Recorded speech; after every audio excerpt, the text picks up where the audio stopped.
ಯಾ ದೇವಿ ಸರ್ವಭೂತೇಷು ಕಲಾರೂಪೇಣ ಸಂಸ್ಥಿತ ನಮಸ್ತಸ್ಯೇ ನಮಸ್ತಸ್ಯೇ ನಮಸ್ತಸ್ಯೇ ನಮೋ ನಮಃ. ಶ್ರೀ ಪರಶುರಾಮೋ ಜಯತು. ಶ್ರೀ ಲಕ್ಷ್ಮೀ ನರಸಿಂಹ ಮಮದೇಹಿ ಕೃಪಾವಲಂಬ. ವೇದಿಕೆಯ ಮೇಲಿರುವ ನನ್ನ ಅನೇಕ ಆತ್ಮೀಯರು, ನಾಯಕ ಸೋದರರು, ಹಾಗೆ ಕರುಣಾಕರ್ ಬಳಕೂರು ಯಕ್ಷಕುಸುಮ ಪ್ರಶಸ್ತಿ ಸಂಚಾಲಕರು, ಹಾಗೆ ಬಹುವಿಧ ಸಾಂಸ್ಕೃತಿಕ ಸೇವೆಯ ನೇತಾರ, ಯಾರ ನೇತೃತ್ವದಲ್ಲಿ ನಾನೇ 10 ಸನ್ಮಾನಗಳನ್ನು ಸ್ವೀಕರಿಸಿದಂಥ ಕಲ್ಕೂರು ಮತ್ತು ಎಲ್ಲ ವೇದಿಕೆ ಮುಂದೆ ಇರುವ ಕಲಾ ರಸಿಕರಾದ ವಿದ್ವಾಂಸರೇ ಮತ್ತು ಮೇಳದ ಮತ್ತು ಅತಿಥಿ ಕಲಾವಿದರನ್ನು ಅಡ್ರೆಸ್ ಮಾಡದೆ ನಾನು ಯಾವುದೇ ಪ್ರಶಸ್ತಿ ಸ್ವೀಕರಿಸುವುದಿಲ್ಲ. ಇದೊಂದು ವಿಶೇಷವಾದ ಸಂದರ್ಭ. ನನ್ನ ಬಗ್ಗೆ ಹೇಳಿದ ಮಾನವಪತ್ರದಲ್ಲಿ ಮತ್ತು ಭಾಷಣದಲ್ಲಿ ಹೇಳಿದ ಒಳ್ಳೆಯ ಮಾತುಗಳಿಗಾಗಿ ನಾನು ಮೊದಲಾಗಿ ಕೃತಜ್ಞನಾಗಿದ್ದೇನೆ. ಅದು ಮರೆತು ಹೋಗುವ ಮುನ್ನ ಅದು ಹೇಳಬೇಕು. ಅದರಲ್ಲಿ ಹೇಳಿದ್ದೆಲ್ಲ ಸತ್ಯ ಅಂತ ನೀವು ನಂಬಬೇಡಿ, ಒಂದು ಕುಚಿಯಲ್ಲಿ ಹೇಳುವುದದು ನಮ್ಮ ಜೋಶಿಯವರಂತ. ಒಂದು 50% ಡಿಸ್ಕೌಂಟ್ ಹಾಕಿದರೆ ಸರಿ ಆಗ್ತದೆ. ಅದು ನಾನು ವಿದ್ವಾಂಸನಲ್ಲ, ನಾನು ವರ್ಕರ್, ಕಲೆ ಕೆಲಸ ಮಾಡಿದ್ದೇನೆ ಕಳೆದ 60 ವರ್ಷಗಳಿಂದ. 10ನೇ ವರ್ಷಕ್ಕೆ ಅರ್ಥ ಪ್ರಾರಂಭಿಸಿದ್ದೇನೆ. ನಮ್ಮ ಅಜ್ಜನಿಂದ, ಹಿರಿಯರಿಂದ, ದಸ್ಕತ್ತು ಕೂಡ ಇಲ್ಲದ ನನ್ನ ಅಮ್ಮನಿಂದ ತುಂಬ ಸಂಸ್ಕಾರವನ್ನು ಪಡೆದಿದ್ದೇನೆ.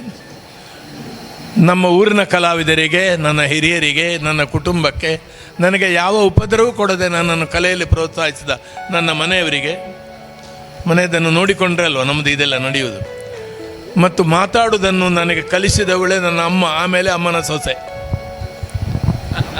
ಈ ಇಬ್ಬರು ನಮಗೆ ಕಲಿಸಿದ್ದು, ಒಂದು ಸುಮ್ಮನೆ ಕೂತ್ಕೊಳ್ಳಿಕ್ಕೆ, ಒಂದು ಮಾತಾಡಲಿಕ್ಕೆ, ಹಾಗೆ ಇಬ್ಬರು ಕಲಿಸಿದ್ದಾರೆ. ಮತ್ತು ನನ್ನ ಮಗಳಂದಿರು, ಅವರೆಲ್ಲರಿಗೆ ನಾನು ಕೃತಜ್ಞನಾಗಿದ್ದೇನೆ. ಯಕ್ಷಗಾನದ ಸಂಬಂಧಿಯಾಗಿ ಯಕ್ಷಗಾನ ಹೇಗಿರಬೇಕು, ಆಟ ಹೇಗಿರಬೇಕು, ಇದು ಕಮ್ಮಟದ ವೇದಿಕೆ ಅಲ್ಲ, ಆ ಪ್ರಜ್ಞೆ ನನಗುಂಟು. ನಾನು ಹೆಚ್ಚು ಪ್ರಸ್ತಾವಿಸಲಿಕ್ಕೆ ಹೋಗುವುದಿಲ್ಲ. ಆದರೆ ಯಕ್ಷಗಾನ ವಿಸ್ತಾರವಾಗ್ತಾ ಇದೆ. ಈ ಸಭಾಂಗಣ ಕೂಟಕ್ಕಳ ಅಂತ ಇದಕ್ಕೆ ಹೆಸರು ಸೇರುವುದು. ಯಕ್ಷಗಾನ ಕಲೆಯಂತಹ ಭಾರತೀಯ ಕಲೆಗಳು 10 ಇದೆ ಇಡೀ ದೇಶದಲ್ಲಿ. ಯಾವಾಗಲೂ ಯಕ್ಷಗಾನ ಜಗತ್ತಿನ ಸರ್ವಶ್ರೇಷ್ಠ ಕಲೆ ಅಂತ ಹೇಳಬಾರ್ದು, ಸರ್ವಶ್ರೇಷ್ಠ ಕಲೆಗಳಲ್ಲಿ ಒಂದು. ಯಕ್ಷಗಾನವನ್ನು ಹೋಲುವ 10 ಸಂಪ್ರದಾಯಗಳು 2-3 ಸಾವಿರ ವರ್ಷಗಳಿಂದ ಪೌರಾಣಿಕತೆಯನ್ನು ಬಿಂಬಿಸುವ ಕಲೆಗಳನ್ನು ಪ್ರದರ್ಶಿಸಿಕೊಂಡು ಜನ ಸಂಸ್ಕಾರವನ್ನು ಕೊಟ್ಟಿವೆ, ಜನ ಶಿಕ್ಷಣ. ಇದು this is an open university imparting and disseminating education. ಕೂಟಕಳವೇ ಅದು. ಯಕ್ಷಗಾನವೇ ಜನರನ್ನು ಕೂಡಿಸುವ ಕಳ. ಕೂಟಕಳ ಅಂದರೆ ಅದಲ್ವ ಅರ್ಥ, ಜನರನ್ನು ಕೂಡಿಸುವುದು. ಗುತ್ತಿಯಮ್ಮ ಕೂಡ ನಮಗೆ ನೆರೆ.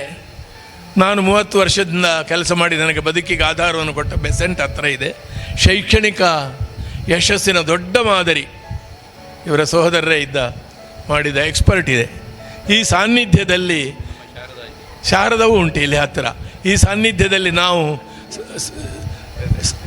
ಬೆಸೆಂಟ್ ನಮ್ಮದೇ, ಅದನ್ನು ಮೊದಲು ಹೇಳಿದ್ದೇನೆ, ಪುನಃ ಹೇಳ್ತೇನೆ. 30 ವರ್ಷಗಳಿಗೆ ಮಿಕ್ಕಿ ನನಗೆ ಬದುಕಿನ ಆಧಾರವನ್ನು ಕೊಟ್ಟ ಬೆಸೆಂಟಿನ ಹತ್ತಿರ ಸನ್ಮಾನ ಸ್ವೀಕರಿಸುವುದಕ್ಕೆ ವಿಶೇಷವಾದ ಹೆಮ್ಮೆ ಇದೆ.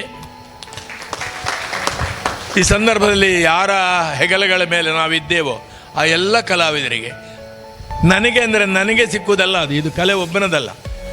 ಸುಮಾರು 1000 ವರ್ಷದಿಂದ ಬೆಳೆದು ಬಂದ ಯಾವ ಸಮುದಾಯ ಜನರು ಯಾರು ನಮ್ಮನ್ನು ಆಧರಿಸಿದರೋ, ವೇದಿಕೆ ಒದಗಿಸಿದರೋ, ನನ್ನ ಒಟ್ಟಿಗಿದ್ದರೋ ಆ ಇಡೀ ಕಲಾ ಸಮುದಾಯ, ಕಲಾವಿದರು, ಕಲಾ ಪೋಷಕರು, ಕಲಾ ಪ್ರೇಕ್ಷಕರಿಗೆ ಸಲ್ಲುವ ಸನ್ಮಾನ ಇದು. ಈ ಸಂದರ್ಭದಲ್ಲಿ ನೆನಪು ಮಾಡಲೇಬೇಕು, 2 ದಿನ ಹಿಂದೆ 70 ತಿರುಗಾಟ ಮಾಡಿ ಐಡಿಯಲ್ ಒಬ್ಬ ಕಲಾವಿದ ಹೇಗಿರಬೇಕು, ಮನುಷ್ಯ ಮತ್ತು ಕಲಾವಿದ, ದುರ್ಲಭ ವ್ಯಕ್ತಿತ್ವ ಅಂಥವ ಇನ್ನೊಬ್ಬ ಗೋವಿಂದ ಭಟ್ಟ ಇಲ್ಲ. ಅಂತಹ ಗೋವಿಂದ ಭಟ್ರನ್ನು ಕಳ್ಕೊಂಡೆವು. Of course full life has lived everything. 88 ವರ್ಷ ಆದರೂ ಅವರು ನಮ್ಮೊಟ್ಟಿಗೆ ಇರಬೇಕಿತ್ತು. ಇವತ್ತು ಬರಬೇಕಿತ್ತು.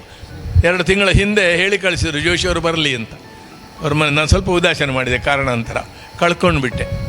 ಗೋವಿಂದ ಭಟ್ರ ಇಂಪಾರ್ಟೆನ್ಸ್ ಏನು ಅಂತ ಕಲೆಯನ್ನು ನೋಡಿದವರಿಗೆ ಗೊತ್ತು. ನಾನು ಅವರ ವೇಷಗಳನ್ನು 50-60 ವರ್ಷ ನೋಡಿದ್ದೇನೆ. ಅಂಥ ಒಬ್ಬ ಕಲಾವಿದರನ್ನು ಇವತ್ತು ನೆನಪಿಸ್ತೇನೆ. ನನಗೆ ಕಲೆಯಲ್ಲಿ ಪೋಷಕರಾದ ಎಲ್ಲರನ್ನೂ ಈ ಸಂದರ್ಭದಲ್ಲಿ ಶ್ಲಾಘಿಸ್ತಾ, ವಿಶೇಷವಾಗಿ ಮೆಕ್ಕೆಕಟ್ಟು ನಂದಿಕೇಶ್ವರ ಮೇಳದ ಯಜಮಾನರು, ನಂಜೇಶತ್ರು ಯಜಮಾನರಾಗಿಲ್ಲ, ಅವರು ಎಲ್ಲರಾಗಿದ್ದಾರೆ. ಅವರಿಗೂ ನನ್ನ ಅಭಿವಂದನೆಯನ್ನು ಸಲ್ಲಿಸ್ತೇನೆ. ಕಲಾವಿದರನ್ನು ಅಭಿನಂದಿಸ್ತೇನೆ. ಕಲೆ ಬೆಳಿಬೇಕಾದರೆ ಪ್ರಾಕ್ಟಿಕಲ್, ಥಿಯರಿ ಜ್ಞಾನವೂ ಬೇಕು. ಕಲೆಯಲ್ಲಿ ತುಂಬ ಬದಲಾವಣೆ ಬೇಡ ಅಂದರೂ ಆಗೋದಿಲ್ಲ. ಕಲೆ ಇದ್ದ ಹಾಗೆ ಇದ್ದರೆ ಭಜನೆ ಹಾಗೆ ಆಗ್ತದೆ. ಅದು ಹಾಗೂ ಅಲ್ಲ. ಕಲೆಯಲ್ಲಿ ಮುಕ್ತವಾದ ಸ್ವಾತಂತ್ರ್ಯ ಕೊಟ್ಟು ಬೆಳೆಸಿದರೆ ಅದು ಆಧುನಿಕ ಕಲೆ ಆಗ್ತದೆ. ಶೈಲಿಬದ್ಧವಾದ ಒಂದು ಕಲೆಗೆ ಕಲ್ಕೂರು ಹೇಳಿದಾಗ ಚೌಕಟ್ಟು ಇಟ್ಟುಕೊಂಡು ಪ್ರತಿಭೆಯನ್ನು ಇಟ್ಟುಕೊಂಡು ಹೇಗೆ ಕೆಲಸ ಮಾಡಬೇಕು, ಸಂಪ್ರದಾಯದ ಒಳಗಿನ ಕ್ರಾಂತಿಕಾರಿ ಅಂತ ಒಬ್ಬರು ಲೇಖಕರು ಗೋವಿಂದ ಭಟ್ರನ್ನು ಬರೆದರು. ಅದು ಸರಿಯಾದ ದಾರಿ. ಆ ದಾರಿಯಲ್ಲಿ ಕಲೆ ಮುಂದುವರಿಯಲಿ. ಕಲೆ, ಕಲಾವಿದರು 40-50 ಮೇಳ, 5,000ಕ್ಕೆ ಹತ್ರ ವೃತ್ತಿ ಕಲಾವಿದರು, 10,000 ಹವ್ಯಾಸಿ ಕಲಾವಿದರು, ಲಕ್ಷಾಂತರ ಪ್ರೇಕ್ಷಕರು, ವರ್ಷಕ್ಕೆ 15,000-20,000 ಪ್ರದರ್ಶನ. ಜಗತ್ತಿನ ಯಾವ ಸಾಂಪ್ರದಾಯಿಕ ಕಲೆಗೂ ಇಷ್ಟು ದೊಡ್ಡ ಸೈಜ್ ಇಲ್ಲ. ಸೈಜ್ ಸ್ಪೇನಿಂದ ಆಚೆ ಸೌತ್ ಅಮೇರಿಕಾದಲ್ಲಿ ಎಲ್ಲ ಕೆಲವು ಕಲೆಗಳನ್ನು ನೋಡಿದ್ದೇನೆ. ಎಲ್ಲ ಇವನ್ ಶ್ರೀಲಂಕಾದಲ್ಲಿ ಕೂಡ ಟ್ರೆಡಿಷನಲ್ ಆರ್ಟ್ ಈ ಥರದ ಕಲೆಗಳನ್ನು ಮ್ಯೂಸಿಯಂ ಆರ್ಟ್ ಮಾಡಿದ್ದಾರೆ. 1 ಗಂಟೆ ಪ್ಯಾಕೇಜ್ ಮಾಡಿ ತುಂಡು ಪ್ಯಾಕೇಜ್ ಮಾಡಿ ತೋರಿಸೋದು. ಇದಾಗಲ್ಲ. ಭೂತವು ಯಕ್ಷಗಾನವು ಯಾವುದೇ ರೂಪದಲ್ಲಿರಲಿ, ನಮಗೆ ಎಷ್ಟು ಅಸಂತೋಷ ಅಸಂತೃಪ್ತಿಗಳು ಇರಲಿ, ಅದರಲ್ಲಿ ಜನರ ಮಧ್ಯದಲ್ಲಿ ಅದು ಗ್ರೋಯಿಂಗ್ ಎಮಿಸ್ಟ್ ಪೀಪಲ್. ಇದು ಭಾರತದ ರಂಗ ಸಂಪ್ರದಾಯಗಳು, ಆರಾಧನಾ ಸಂಪ್ರದಾಯಗಳು, ದೇವರುಗಳು, ಮನುಷ್ಯರು ಎಲ್ಲ ಎಷ್ಟು ವಿಚಿತ್ರವೋ ಆ ಎಲ್ಲ ಆ ವಿಚಿತ್ರಕ್ಕೆ ನಮಿಸೋ ಯಕ್ಷಗಾನ. ಅಷ್ಟು ವಿಚಿತ್ರವಾಗಿರುವುದು ಯಕ್ಷಗಾನ.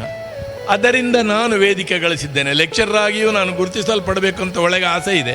ಆದರೆ ಜನರು ನನ್ನ ಲೆಕ್ಚರರ್ ಅಂತ ನೋಡುವುದಿಲ್ಲ, ಅರ್ಥಧಾರಿ ಅಂತ ನೋಡುತ್ತಾರೆ.